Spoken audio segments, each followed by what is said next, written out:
Hello, welcome to Krafting Kitty. My name is Erin, and it is Saturday, and I am going to apologize. I'm getting a much later start on this video than I normally do today.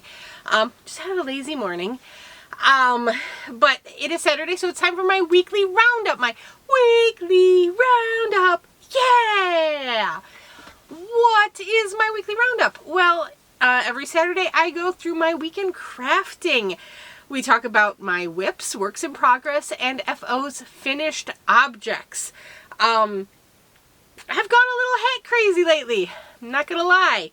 But that's okay, it happens. Don't we all go through phases? Well, yes, I did make this cardigan. This is the Lavender Sweater cardigan. It was designed by Melissa from Melissa Crochets with Love. It was available on Ravelry. Yes, I have no reason to believe it isn't still available on Ravelry. It was my car project for a while last year when my son was in kindergarten. I knew my battery was going to start flashing at me. Quick, I'll talk about this and then we'll change batteries. I used, Lion Brand Comfy Cotton Blend in the colorway Chai Latte. I said Karen because I set eyes on a beautiful Karen Cinnamon Swirl Cake on my table, waiting for a review. Okay, 1 second, I will be back with a fresh battery. Yep, I made this car project. It was really fun, it's easy, it's a filet crochet pattern using doubles and half doubles. I did modify the lapel and sleeve a little bit, just 5 rows of half doubles. Yep, looks about 5 rows of half doubles. It's been a while since I finished this one. Okay, so let's go ahead. Oh, we also tend to talk about the books I'm reading. So we do that at the end of the podcast. I guess is this a podcast? Am I doing a podcast? I don't know. I don't know what the definition of podcast is anymore. I used to say episode, but episode sounds weird, so I don't know. I'm just having fun and sharing things that I make. So we'll go through my finished objects first, which is a gaggle of hats. I actually don't remember how many hats. I have 5 hats here, and I am a little sad because my goal this week was to do the Bod Hat-a-Palooza with Laura from Mad Mimi's Crochet, and I didn't get to it, so bummer, but that's okay. So I do have 5 hats I made and something else, so not just hats. First on Hetty is this hat, which I finished. I think you just wear that at the back. So this is the V-Stitch Shell hat, I believe that's what it was called, from Repeat Crafter Me. And this is a prize that's going to be for the Krafting Kitty Creator Spotlight this month. So someone will win this hat. This is made with Premier Sweet Roll. I believe the colorway was Mulberry. I used somewhere around 2/3 to 3/4 of a cake to make this hat. I had 3 full cakes. So the winner will get this and the extra yarn. I did not put a palm on it because I couldn't decide, and I'm not sure if whoever gets it will want a palm. So I'm not sure. What do you guys think? Palm or no palm? But this was a fun hat. I really liked it. She has 3 sizes of the hat. I made the middle size here. So this is the smaller adult, and it fits my head well, but I'm not going to put it on because, it's going to go to somebody else. So I will put this on Betty behind me when I'm done. The yarn is already in a bag hanging off of Betty. So what else did I do? Well, as you know, I have an Addie now, so I'm still practicing on Addie, and I think I am ready to stretch my wings a little bit beyond hats. So, but I have 4 more hats I made on the Addie. So first, I made these 2 hats, which is with a Super Saver, Red Heart Super Saver Panther Pink I found deep in my stash. Bingo saw it and fell in love with it, so this one's for Bingo. Bingo is my daughter. So it's the reversible. Both sides are the Panther Pink. She will be so excited to finally be able to wear that. They don't get to wear them until after I show them. And then I went along and I did a second one. This is an adult size. And this one I did the same way I did the, did one last week with the black, because I didn't have enough of the red heart to finish a full adult size hat. But here you could have a black hat with just the panther pink brim, or you could reverse it and have, this one will probably be total panther pink because of that band, but I guess if you folded it pretty far up, you could get some of that black. I mean, it can be styled so many ways. You just do you, or whoever gets it. I don't know what I'm going to do with this one. This one might go into the donation bin for, you know, donation either this winter or next winter. But the first one is definitely for bingo. And then I had an idea to try to make a rainbow hat. And this is with Big Twist Living. I got 2 Big Twist Living. One, the Rainbow Inclusivity, and the other one was just plain red. It's called Really Red. So I got 2 of those. And it made 2 hats. So this one is... Okay, so what I found is for child-size hats, 90 rows works really good for bingo and chomps. This one is 120 rows. I did 60 rows of the rainbow, and then I did 60 rows of the red. So what you can have is a red hat with a rainbow brim, or a rainbow hat with a red brim, or I mean, you don't even have to fold the brim if you don't want. You can leave the brim down and have a more slouchy rainbow or fully red hat. So this was fun. I'm liking learning how to change colors. I need to work on the color change technique. My stitches, you can see, are a little loose around the change. But there you go. I am really proud of this one. It's had some actual design thought behind it. So yay! And then I made another one. This one I basically went until I ran out of the rainbow yarn. And it ended up being 71 rows. And I was like, well, that's going to be kind of a slouchy adult size hat, but that's okay. And both skeins were supposed to be the same length. So this was 60 and 60. If I did 71 rounds, I figured I'd get close to 70 rounds of the red, but I didn't. I only got, I think it stopped at like 65, 66.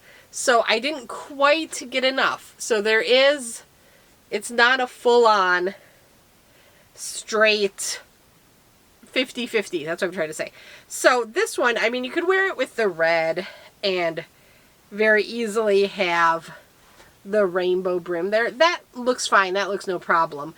And I don't even think this is a problem, but when you do it the rainbow side, if you wanted to cuff it up, you will have some of the rainbow yarn on the edge there. But I think it just kind of blends in with the hat itself. So I don't think it's that much of an issue. But I mean, had I known they weren't going to have equal amounts, like normally the stripy variegated yarn is shorter than the solid color yarn. So never in my mind did I think I wouldn't have the same amount of red. I mean, I held them when I was done and they felt pretty much the same. And I guess they were. I was, what, maybe 5-6 rows off. But still, I think it still looks cute. I think it's still a good idea. I'm just a little bummed it didn't work out quite perfectly. I mean, the other thing I completed is, oh, did I say, I think I get to claim these labels now. That's exciting. This hat was for the Krafting Kitty Creator Spotlight. We're doing Repeat Crafter Me, who is Sarah Zimmerman.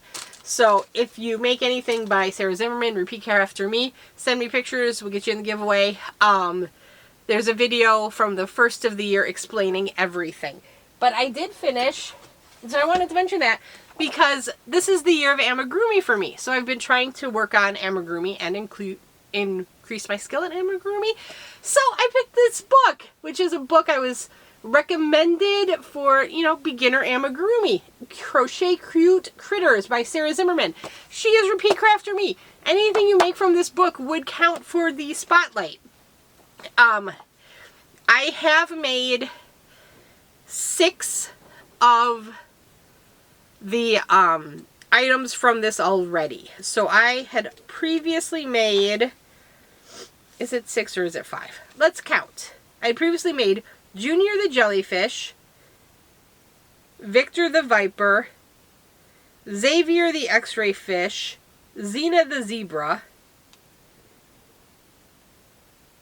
Maybe it was only 4. Okay, so I made 4. I've already made those 4. That makes sense because it's an even number. There's 26. There's 1 for every letter of the alphabet. And I know there's still an even number. This will sadly not be part of the giveaway for the Krafting Kitty Career Spotlight because stuffies and small children cannot be separated. So we looked at the first 2 and they got to pick who gets which one. So Chomps wanted the alligator. So I have finished the alligator and it looks kooky.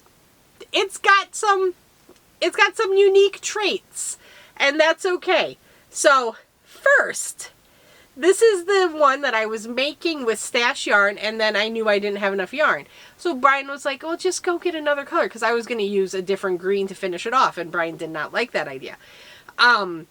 So I did. I got the same green, except if you look, can you even see, the dye lots are slightly off. This is Joanne's Big Twist. And look at that. Can you tell? Like this one, this is the old one, has a bit more yellow in it or something. It's so funny. So that kind of draws my eye off a little bit. And then one of his arms got sewn on a little higher, or maybe it's just a little more stuffed than the other one. So he kind of looks like he's shrugging a bit. And then I thought his head was straight, but I think I sewed his snout on slightly crooked. And then his eyes aren't quite placed properly either. But, and you're supposed to have safety eyes. Bingo picked out eyes for this. I went to go attach them. I could not find the little backing things. So I asked Chomps if he wanted no pupils, if he wanted me to wait to buy some more backings and wait for them to arrive because I found some on Amazon, or, you know, what he wanted to do. And he said he didn't want white eyes because he likes to play Minecraft, and there's like some legend of a character that's apparently not really in the code, but some people say they can see. It's very confusing. I don't know, but it's called Herobrine. And Herobrine has white eyes. So he didn't want the alligator to have just plain white eyes. So he said, Mommy, do you have black yarn so you can make it? And I was like, why does the 6-year-old child have the brainstorms that the mother should have had? So the little slit pupil there was Chomps' fabulous idea. So I just, you know, did a loop there. I was going to do like a star or like kind of make it more circular, but when I put that kind of slit pupil on, I was like, is this perfect for an alligator? And then I showed Brian, he's like, that is perfect for an alligator. So there we go. He's got eyes. They're sewn on not quite right, but I mean, the kiddos are they're just going to play with it anyway, so it's going to get squished and misshapen over time. But I mean, this is why it's the year of amigurumi. Hopefully I will get better at placement and things like that. And hopefully I'll find the backings. But of course I went ahead and bought more safety eyes and backings. So once those arrive, you know, of course, the safety eyes are going to show up. Oh, and you know what? While I was looking for the safety eyes backing, I found my missing pack of the bobbins that I couldn't find. And see, it's the open one. It's the way of things, isn't it? Okay, but those are my objects. This is the bag. This is the bag Chomps used to buy my Christmas presents in. That's the bag that my amigurumi projects are going to be, so I need to switch out that yarn. Bingo is going to get the next one, which is, I think it's a bear. Is it Benny the Bear?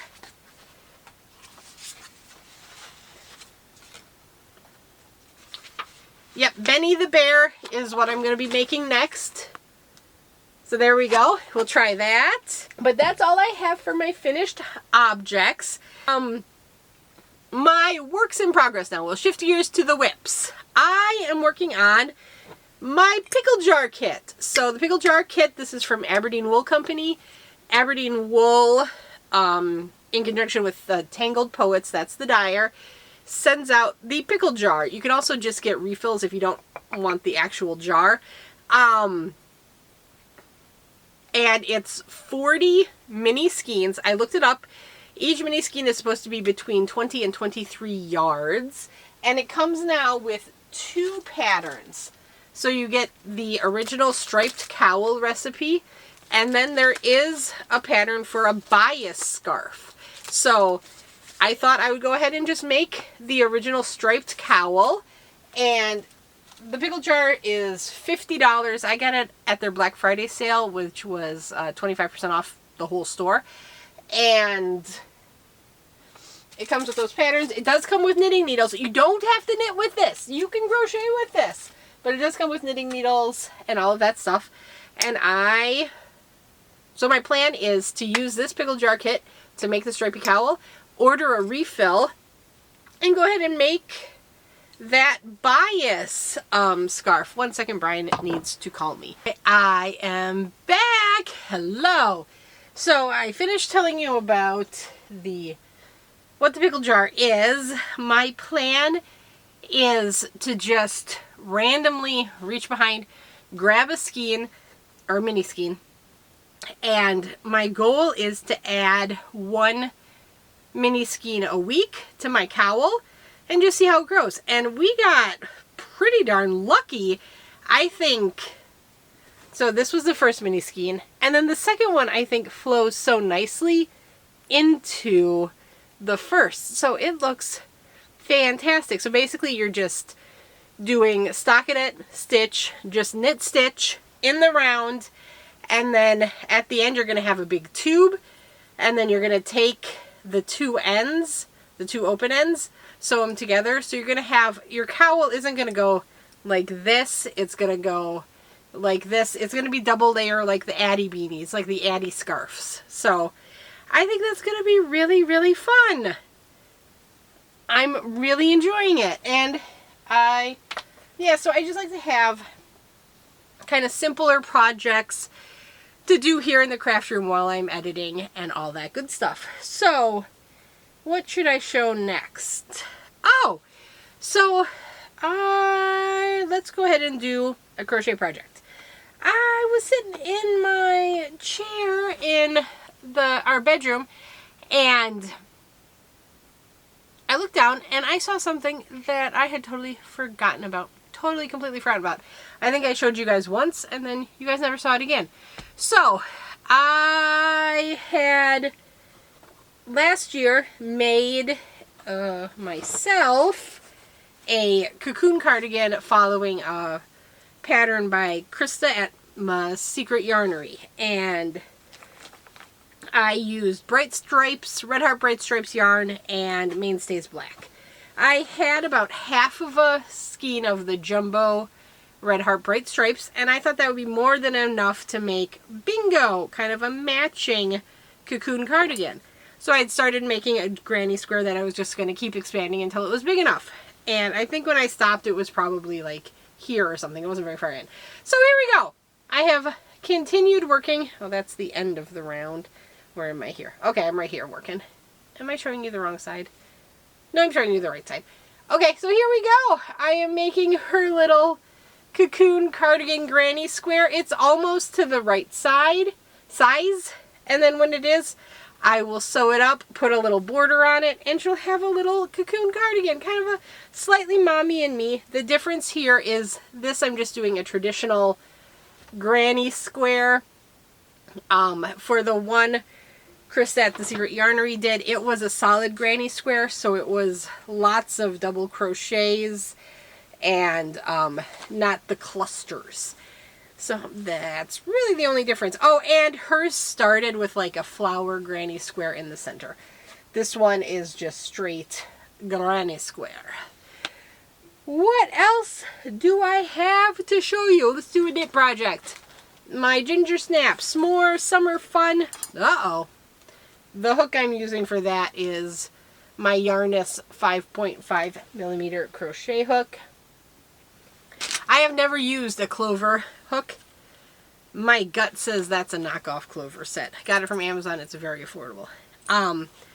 This is my Ginger Snap Yarns S'more Summer Fun set. This was a special kit release she had over the summer. She made the little bag and dyed the yarn. And so I'm making a sock out of them. I'm following the pattern Espresso Shorty Socks from, I think this is from Hypnotic Yarns. Yep, Cheryl Ham Hypnotic Yarns. I'll have a link for it in the description box. There you go.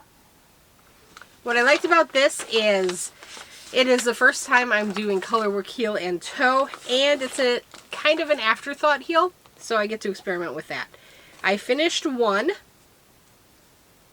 and now I'm working on number 2. So, oops, I've got the little line for where my afterthought heel is going to be. These are the extra stitch markers for how many rows I have to do for the whole tube of the foot. And yeah, I've got 4 stitch markers there, but I'm pretty close to putting another stitch marker on. 6. I've got 34 rows left before I do my toe. So truck it along. This is a nighttime project. I do this while I put the kids to sleep. Again, another easy, simple pattern that I can do in semi-light as the kiddos go to bed. And that'll get done when it gets done. That one's for me personally, so no time crunch, no time restraint, no concerns. The other project I have, let's do crochet again. I am making this blanket. So I am participating in Armchair Chef's Mystery Yarn Challenge this month. I anticipate I will all year, but we'll see how, maybe I'll get taken to the side by somebody else. But my intent is to participate all year. And she added new options where you could work on whips. So I'm working on whips. That was one of my goals for this year, to get a lot of my long-standing whips done. The only whip I have that has any time constraint is this one, the Berber Afghan. It's a pattern by Get Your Hook On. And I am making this for BagODay's Bod's Animal Auction. So the deadline there is we have to get them to her by April. I'm hoping I'll finish it here in January. My goal is to finish 4 motifs a week. I hit that goal this time. Last week I did not. I did hit it this time, and the blanket is looking larger and larger. And unfortunately, this motif is the same as the motif that started the blanket. So now I have to actually pay a little bit more attention in showing it. Okay, so here we go. When I saw you last week, I was over here. And maybe I was just starting this. I don't remember. But this section, that was pretty long, and it took me longer than I thought. So I have that little section there, this section, and then some boxes. There we go. Let me see if I can kind of show the whole thing. It's starting to get awfully big now. Try to hold it in half here. So there's the bottom. And move through to this. So I got this kit on Mary Maxim. They had tons of different colorways. Most of the colorways had the soft white as the contrast color, as the main color, and then different contrast colors here. I got, it's Red Heart Super Saver Soft White, and most of the contrast colors were Red Heart Ombre. I got the one that was Cocoa. So soft white and cocoa, but they had tons of pretty colors. So there we go. I'm going to start. Oh, it's the biggest the biggest motif, pattern 16. It's got 30 rows. Most of them are somewhere, so there's smaller motifs and bigger motifs. The smaller motifs are 6 to 8 rows, and then the bigger motifs are normally around 20 rows. So this one's 30 rows. But that's okay. We're doing it. We're making it. I gotta put this over here because I put it on top of my books. Okay, so let's put that there. What else do I have? Let's talk knitting. Okay, so last week I showed the chocolate bonbon beanie I made using the natural marl yarn. This was sitting here mocking me wanting to be completed, so I just cast on a vanilla simple beanie, and I've been working that up. So I'm knitting that. I'm using my Clover Takumi 16-inch knitting needles. The colorway here is Sunset and Natural Marl. They want US 10 6mm knitting needles, which is what I grabbed. I guess I could have just read the noodle. Yep, US 10 6mm Clover. There you go. This is fun. This is cute. I started working on this after I finished that section of the cowl. And then I put that to the side for this next project I'm going to show, because I had to get that coconut cake on the hooks. So Bingo, when she first saw it, said, no, I don't want a sweater out of that. And I was kind of sad because I had started the sweater. And then she saw it and said, no, I like the sweater. So now she wants the sweater again. I am following a tutorial by Brianna K. I will have it linked down below. It's like the everyday sweater, something like that. It looked like a real simple stitch. It's a Raglan style top down, which I kind of didn't want to do any kind of crazy stitches because I figured with this yarn it was going to get lost. And so this is basically it's a Raglan style, and you're doing single crochet in the back loop and then split stitch to make the kind of pattern. And it has kind of a knit look. I do think it does get disguised by the both variegation and the little fuzzy things, the coconut hairs hanging off of it. But it's fun. I think the color's pretty. I think it is going to look very nice, and it's going to be nice and soft for her when she wears it.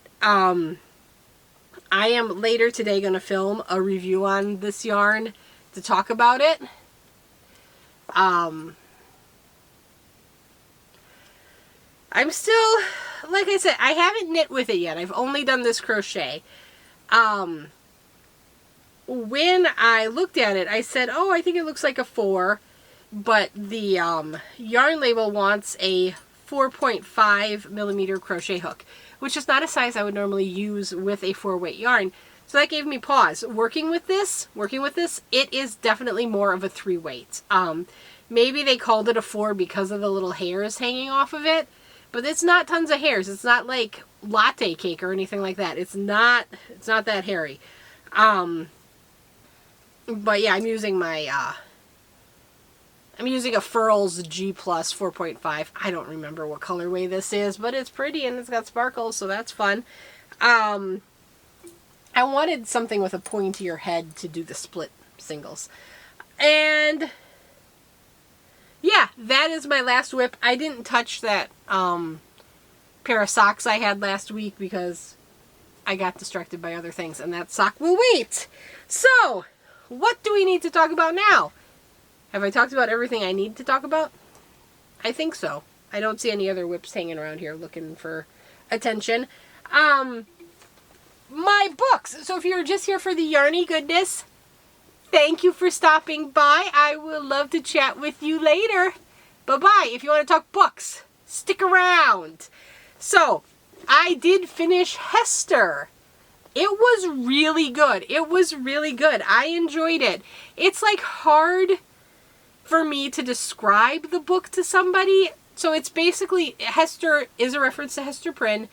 It's about, Nathaniel Hawthorne is a character in the book, but it's more about the woman who was the muse, who was the inspiration for him to write Scarlet Letter and create Hester Prynne. These stories have parallels, but they are not exactly the same if you're familiar with the Scarlet Letter. But yeah, I thought it was a really good book. It is definitely, I think, celebrating feminist themes that maybe weren't... It's been a long time since I've read the Scarlet Letter, but given the time frame, I'm not sure Nathaniel Hawthorne wrote it as some sort of feminist manifesto, but this book definitely kind of celebrates feminism and femininity and women supporting each other, especially in, you know, downtrodden circumstances. And yeah, I really enjoy it. I would highly recommend it if you like historical fiction. It is set in the 1860s, 50s, Salem, Massachusetts. It starts in Scotland, moves to Salem, then moves to Canada. But yeah, I really enjoyed it. So this was recommended to me by Litnitz Linda, and I am very thankful. Thank you, Linda. Thank you, thank you. It was a great read. It was really good. And because I finished that, I started a new book. I had been reading The Kingkiller Chronicles by Patrick Rothfuss, and so I finished the 2 main books, and now he's got 2 novellas and a short story still in that universe. So I wanted to take a break between the Kingkiller books just to, you know, cleanse your palate and whatnot. But I did start the first novella, The Slow Regard of Silent Things, Patrick Rothfuss. This is not in any way continuing the story of Quoth. So if you are looking for that story to be continued, you're not going to find it here. This is the story of Auri. I don't know how you would say that name. A-U-R-I. It's her story. It's a little novella all about her. From what I've heard, it is a divisive book. Some people don't understand it, and it's kind of strange. It's like 130 pages long, so it's a little itty-bitty book. There's an author's endnote on it. It's 150 pages. And there's an author endnote kind of explaining a bit more about the book. I kind of read through it before I started the book because I had read such differing reviews on it. I really think I'm going to stop reading reviews before I read books. If I want to read a book, I'm going to read the book and then I'll form my own opinions. But I'm 25 pages in. I haven't even finished the first chapter, but I'm liking it already. She's such a mysterious character. I want to learn more about her. I really like Patrick Rothfuss's writing style. I think it's just he has such a great way of writing. I love it. I will continue to read whatever he puts out and hope one day he puts out day 3, book 3 of the Kingkiller Chronicles, because I want to know what's going on. So, but basically, I can't tell you anything more about that book. Like I said, I'm like 25 pages in, which, I mean, it's a 150-page book. It's actually a pretty good percentage. And it's illustrated. I mean, like, how... I have, in my adult life, I have not... Look at how beautiful the illustrations are. I have not had many illustrated books. I don't want to show everything, but... Look at how pretty. Look at how fun that is. So yeah, I read 25 pages and I'm going to show you like 3 full-page illustrations. So yeah, I am working through that. I'm going to take my time with it because of the reviews. I'm not going to rush it. I want to be able to experience the book, but by all measures, I should probably have that finished next week. Okay. So, you know I am obsessed with Fourth Wing and Iron Flame. Rebecca Yarros, the Empyrean series, has captured my heart and imagination. I don't know why. I can't explain it. It just you know, sometimes there are things that just capture your imagination. So in interacting with other fans of the books, I keep getting the nudge to read ACOTAR, A Court of Thorns and Roses. So I caved. I actually started this around New Year's and finished it just after the first of the year. So I have already read A Court of Thorn and Roses. I don't like it as much as Iron Wing and, I'm sorry, Fourth Wing Iron Flame. I know this came first. I know, in a way, Sarah J. Maas has walked so Rebecca Yarros can run. I can respect that. But I like dragons. I like the dragons. I like the sassy dragons. This is about fae and fairies and shapeshifters and more, I'm going to say mythical beings, but that doesn't, I'm not sure that's the right word. So this is, again, a bit on the, there are spicier scenes in it. There aren't very many, but my understanding is this is a series of books. There's 5 or 6 in this series, and then she has 2 other series, Throne of Glass and Crescent City. I believe across all the series there are 15 books. A new book in Crescent City is coming out the end of this month. I'm not going to get that. If I get that far and get to that series, I'll probably read it, but I'm not going to look 15 books into the future right now. We're gonna do this. I got an incredible deal on the hardcover pack of these books. It was like $45 for all of the hardcovers. So I snapped it up. This book had actually been on my radar for a while because I love Outlander. And I guess, in a way, Diana Gabaldon really did the walking so all of these ladies could run with the kind of romance, fantasy interaction type thing. But, so I love Outlander. I was watching the series. I loved the series. In my opinion, I know this is kind of controversial, the series has gone downhill after Ronald D. Moore left. Ronald D. Moore started producing, he was the executive producer, he formed like the first 3 seasons of Outlander, and then he left. I think maybe 4. He left somewhere around season 3, 4. His wife was big into the production. She actually brought him Outlander and said, I think this needs to be made into a show. Ronald D. Moore is the same Ronald D. Moore that started in Star Trek, TNG, The Next Generation. I love Star Trek. I especially love Next Generation. He wrote one of my very favorite episodes, The Drumhead. I love that episode. It's amazing. So he did a lot of writing with that. And then he is the one who did the reboot of Battlestar Galactica. So if in the early 2000s you were loving Battlestar Galactica, he is the same guy. He tried to do the drumhead in Battlestar Galactica, and I don't think it was done nearly as well. I mean, Edward James Olmos is a fantastic actor, but Patrick Stewart is like a cut above everybody, and I think the material in the Star Trek episode was better for Patrick Stewart than the material maybe Edward James Olmos was given. I don't know why I'm going on some sort of diatribe about Ronald D. Moore. Ronald D. Moore left Outlander because his wife brought him ACOTAR and said, let's do for ACOTAR what we did for Outlander. And he's been working to produce that ever since. So it's been years and years in the making. So that's what first brought this book to my attention.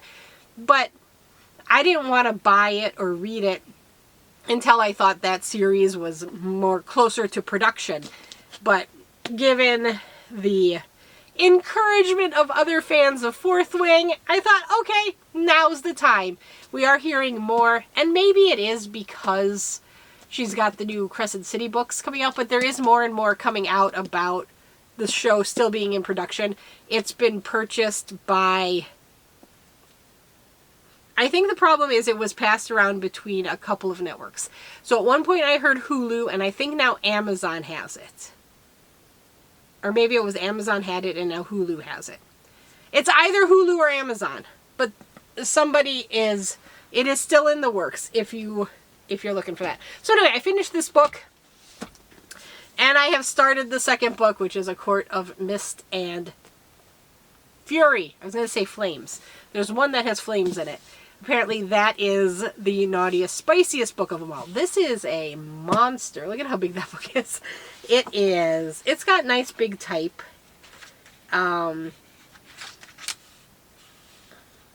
It's 624 pages long, which kind of surprises me. I would have thought it would be more in the 800 range, but there you go. So I liked it. I'm going to say I liked A Court of Thorn and Roses. I didn't love it as much as Fourth Wing Iron Flame. But I mean, there are people who are so overwhelmingly passionate about these books. So I feel like, gotta give them a chance. I'm trying to decide how much of the story I can tell you for background. If you're interested in the romantasy, the romance, fantasy, intersection books. Like I said, there are some spicy bits in here. Not too many. Sorry, let me get a drink. So, in this book, there are humans and there are fairies. There's a wall separating the two. There was a war in the past. A human is brought over the wall, and adventure begins. It has a very Beauty and the Beast undertone to it. And then it goes like off the rails at the end. So there's like the Beauty and the Beast, and then it like, if you've read this, the whole Under the Mountain thing, that's where I say it goes off the rails, because that part almost felt a little rushed and just kind of out of context of the rest of the book. I'm going to be honest. But I thought it was a good book. I thought it ended on a good note. I liked it. I know Tamlin has his haters now, but in this book, I thought he was okay. Although in the end, I was like, why are you sitting on your hiney, mister? But there you go. This, A Court of Mist and Fury, Court of Mist and Fury is the second book. It follows right after the events of the first book. I'm not enjoying it as much. I am at the beginning of chapter 12. So the first part of, this whole part that I've read so far has a lot of, we have characters dealing with big traumas, and I think dealing with big changes, and it's a little hard to read. Because so many people are so in love with it, I'm still going to read it.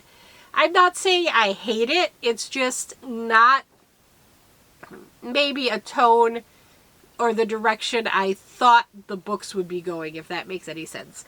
But there are some characters I really like. I really like Lucian. I'm a little afraid of what's going to happen to his character in the books, given people's hate for a certain character he's aligned with. I don't know what to think. I don't know. I'm so confused. But, like I said, I'm going to keep reading it. At some point, I've bought the whole series of this book. So I have, it's all at the end here. Yeah, it's 5s. It's 5 books. I have all of them. I'll probably read them. I don't anticipate I'll DNF them. But maybe I will if the story gets too far. Like I said, there's no dragons. Your girl likes dragons. Thank you, everyone who's given me book recommendations. I put them either in my Goodreads or in my Amazon cart to get. I have lists and lists, and I will read them as I can. Carol sent me a recommendation for a book I was actually able to find pretty affordably on Amazon. So that's coming. It's also related to the Scarlet Letter time frame, so that's exciting. Okay, I feel myself getting really, really nasally, so I'm going to go ahead and stop talking, try to edit this to make it reasonable for you guys to watch and listen to, and I will see you guys later. Like I said, expect a review on the coconut cake very, very soon. I hope to film it today, maybe for release tomorrow or Monday, but it will be quick. It'll be quick.